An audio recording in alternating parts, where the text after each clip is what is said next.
চলতি বছর ব্যাপকভাবে বোরো চাষাবাদের লক্ষ্যে শুরুতেই মৌলভীবাজারের মনু নদীর প্রকল্পভুক্ত হাওর কাওয়াদিঘি পাড়ের চাষিরা চারার জন্য আগেভাগে বোরো বীজতলার জমি তৈরির প্রস্তুতি নেন। হাওরটিতে 255 হেক্টর জমির বীজতলায় হীরা 1, হীরা 2, হীরা 3, 69, 92 এবং হাইব্রিড সহ বিভিন্ন জাতের বোরো বীজ রোপণ করেন। কয়েকদিনের ব্যবধানে এসব বীজ থেকে সবুজ চারা জন্মায়।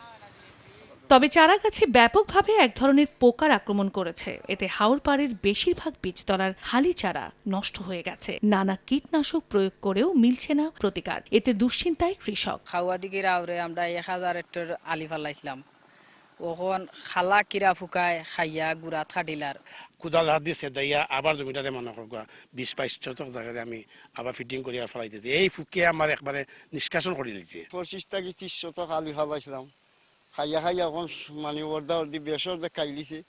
হাওরে পোকার আক্রমণ প্রতিকারে কীটনাশক প্রয়োগের পরামর্শ কৃষি বিভাগের। প্রতি শতাংশে 2 লিটার পানিতে 1 লিটার পানিতে 2 গ্রাম করে ওষুধ পাইমেট্রাজিন বা ইমিডাক্লোপিড গ্রুপের ওষুধ ছিটিয়ে দিলে আশা করি এই সমস্যা থেকে দূরীভূত হবে।